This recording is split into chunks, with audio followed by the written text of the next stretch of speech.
Shalom saudara-saudari yang terkasih dalam Kristus Yesus. Bahan khotbah kita diambil dari Roma 8 ayat 18-30 dengan tema Allah turut bekerja mendatangkan kebaikan. Pengharapan anak-anak Allah. Roma 8 ayat 12-30.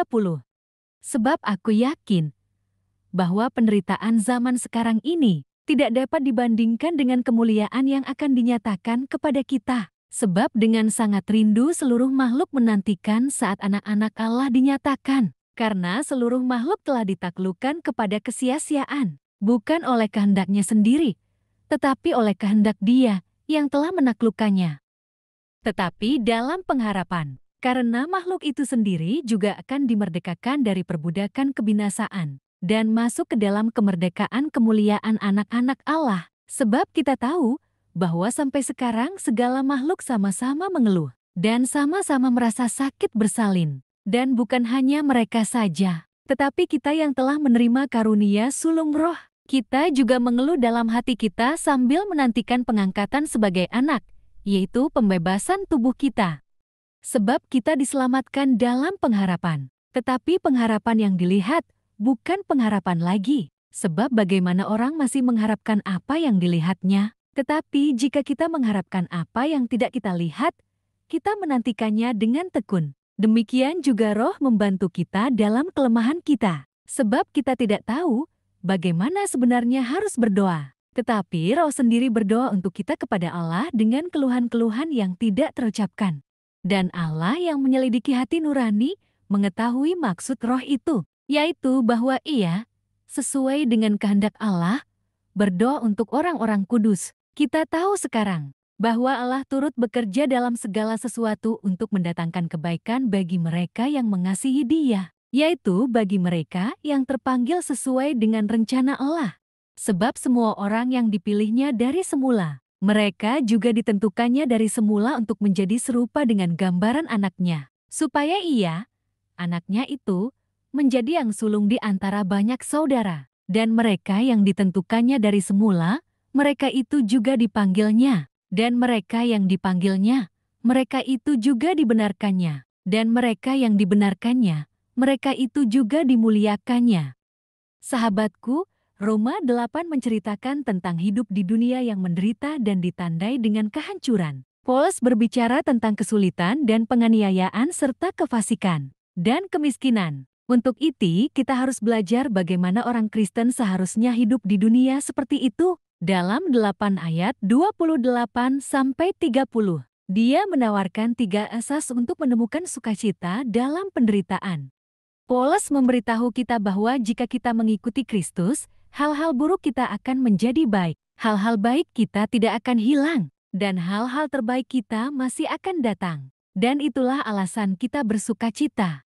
Hal-hal buruk yang kita lakukan akan menjadi baik. Ayat 28 mengatakan, bagi orang-orang yang mengasihi Dia, Allah turut mengerjakan segala sesuatu untuk kebaikan. Ada 3 implikasi dari prinsip pertama ini. Pertama, ayat ini mengatakan bahwa segala sesuatu terjadi pada orang Kristen. Artinya, keadaan orang Kristen tidak lebih baik dibandingkan keadaan orang lain.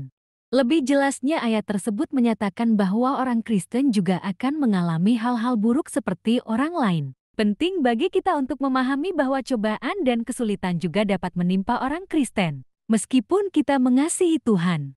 Paulus menegaskan bahwa segala sesuatu, termasuk penderitaan dan bahaya, dapat terjadi pada orang yang mengasihi Tuhan. Oleh karena itu, penting untuk menyadari bahwa tidak ada jaminan bahwa mengasihi Tuhan akan mencegah kita dari mengalami hal buruk.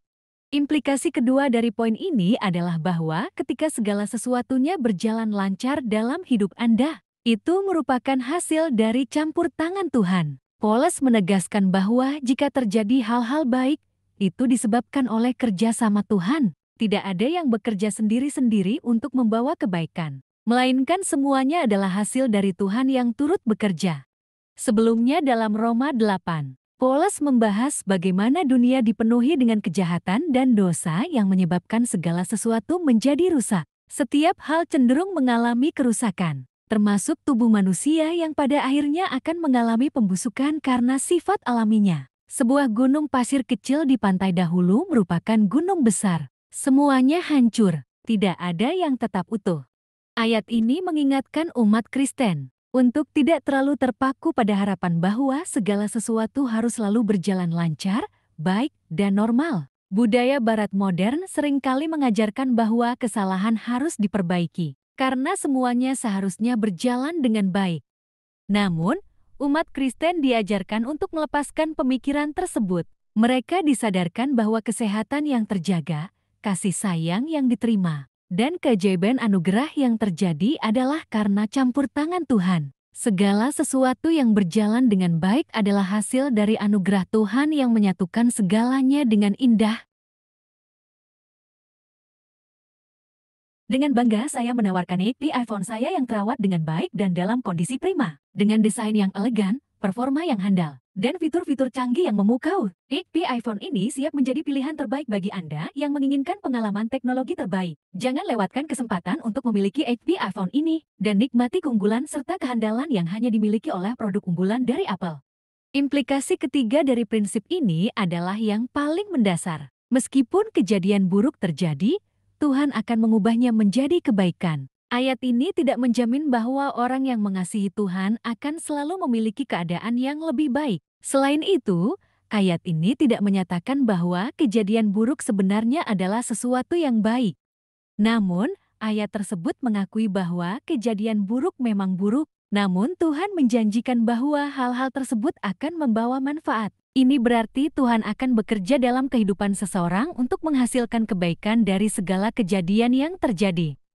Ayat 28 menyatakan bahwa segala sesuatu bekerja bersama untuk kebaikan. Siapa yang bekerja? Yaitu Tuhan. Apa yang dikerjakan? Yaitu kebaikan. Bagaimana cara kerjanya? Dengan Tuhan memastikan bahwa semua keadaan buruk akan berubah dalam kehidupan seseorang secara keseluruhan. Kapan janji ini berlaku? Bukan untuk 1 bulan, 1 tahun, atau 1 dekade, tetapi dalam keseluruhan hidup seseorang.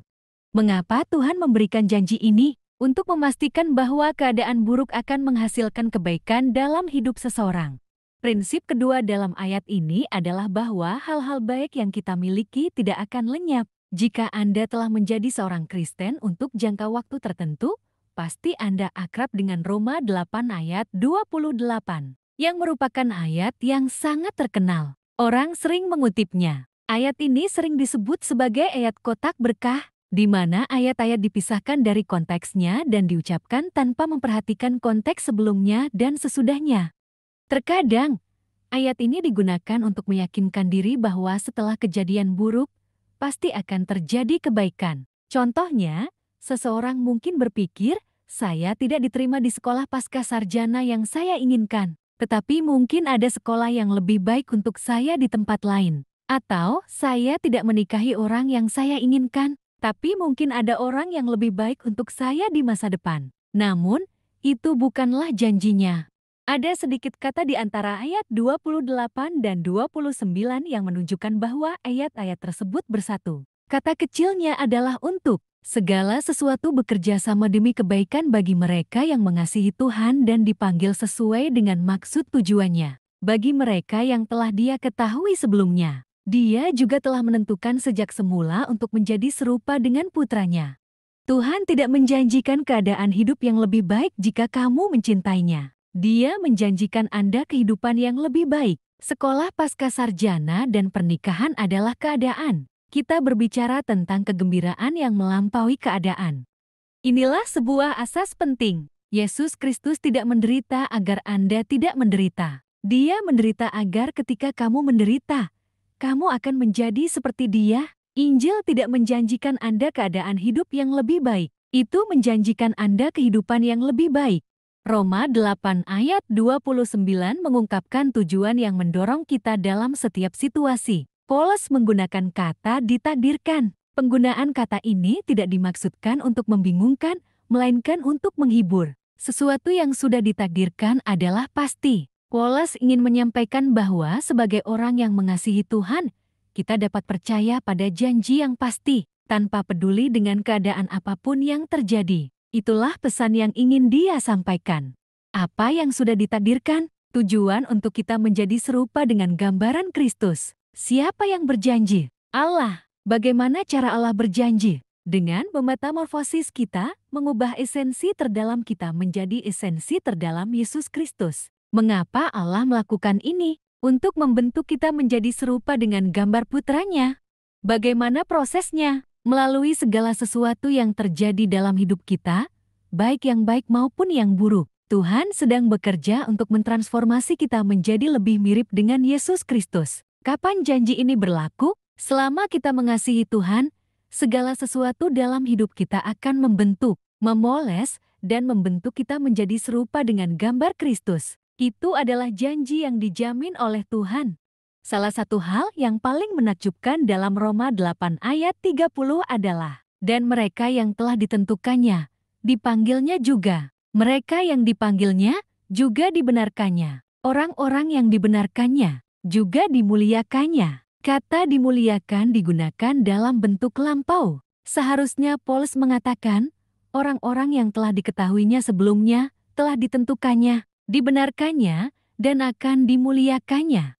Mengapa Paulus menggunakan bentuk lampau? Karena keyakinan kuat sang rasul bahwa Allah akan menjadikan setiap orang secantik Yesus dan memberikan segala hal yang luar biasa ini, sehingga dia menyatakan pemuliaan sebagai fakta yang sudah terjadi. Tuhan tidak akan membiarkan hal apapun menghalangi pencapaian tujuannya dalam hidup seseorang. Setiap orang ditakdirkan untuk menjadi serupa dengan gambaran anak Allah.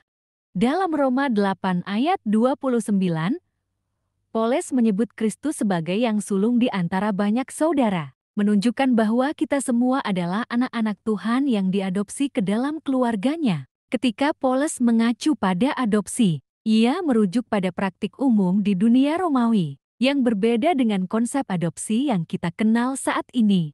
Di dunia Romawi, adopsi umumnya melibatkan orang dewasa. Ketika seorang individu kaya tidak memiliki pewaris dan ingin mewariskan hartanya tanpa pembagian, dia akan mengadopsi seorang laki-laki dewasa, biasanya orang yang telah bekerja untuknya dan dipercayai. Melalui proses adopsi ini, laki-laki dewasa tersebut diangkat menjadi putra sang penguasa.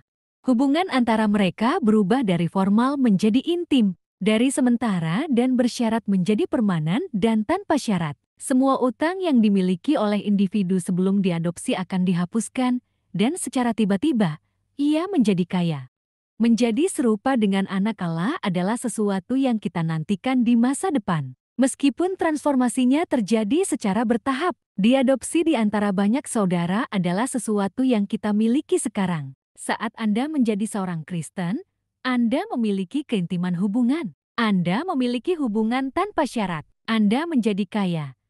Karena segala sesuatu yang telah dicapai Yesus Kristus ditransfer kepada Anda. Anda menjadi cantik dan kaya secara rohani di dalam Dia.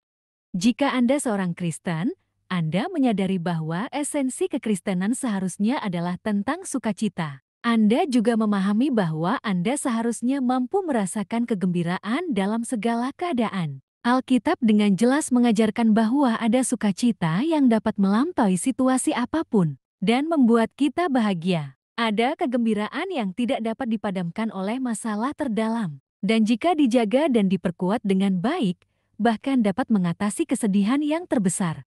Ketika Yesus berdoa kepada Bapa dalam Yohanes 17 ayat 13, Dia berdoa untuk kita, para pengikutnya. Dia berharap agar kita merasakan sepenuhnya sukacitanya di dalam diri kita. Satu bab sebelumnya, Dia memberi janji kepada murid-muridnya, kamu akan bersukacita, dan tidak ada seorang pun yang akan merampas kegembiraanmu. Yohanes 16 ayat 22.